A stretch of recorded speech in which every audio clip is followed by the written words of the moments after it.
तो दोस्तों आईआरएफसी यानी कि इंडियन रेलवे फाइनेंस कॉर्पोरेशन ने अपने क्वार्टर 3 के नंबर डिस्क्लोज कर दिए। डेटा हमें क्रोर्स में दिया हुआ है। सो चलिए देखते हैं कैसा रहा कंपनी का परफॉर्मेंस। सो कंपनी का इस क्वार्टर का रेवेन्यू रहा है 6,661 करोड़ का। पिछले क्वार्टर में 6,371 करोड़ था और पिछले साल 6,763 करोड़ का रेवेन्यू कंपनी ने जनरेट किया था। ईयरली बेसिस पे कंपनी के रेवेन्यू में गिरावट आई है। क्वार्टरली बेसिस पे रेवेन्यू थोड़ा सा हमें बढ़ता हुआ नजर आ रहा है।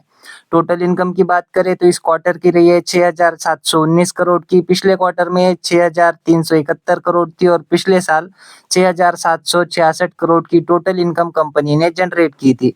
ईयरली बेसिस पे टोटल इनकम जो है हमें थोड़ी सी गिरती हुई नजर आ रही है। क्वार्टरली बेसिस पे टोटल इनकम बढ़ी है। इंटरेस्ट इनकम की बात करें तो इस क्वार्टर की रही है 2,311 करोड़ की। पिछले क्वार्टर में 2,829 करोड़ थी और पिछले साल 2,010 करोड़ की इंटरेस्ट इनकम कंपनी ने अर्न की थी। तो ईयरली बेसिस पे इंटरेस्ट इनकम बढ़ी है। क्वार्टरली बेसिस पे इंटरेस्ट इनकम में हमें गिरावट होती हुई नजर आ रही है।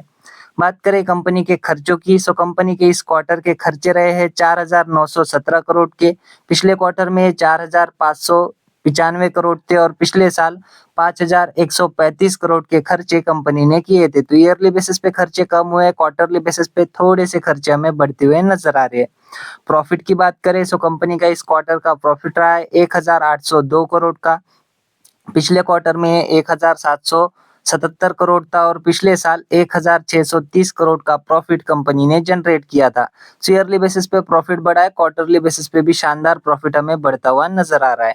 ईपीएस की बात करें सो कंपनी का इस क्वार्टर का ईपीएस रहा है 1 रुपये 38 पैसे का। पिछले क्वार्टर में 1 रुपये 36 पैसे था और पिछले साल 1 रुपये 25 पैसे का ईपीएस कंपनी ने जनरेट किया था। तो ईयरली बेसिस पे ईपीएस ग्रो हुआ है, क्वार्टरली बेसिस पे भी डिसेंट ग्रोथ हमें ईपीएस में देखने को मिल रही है।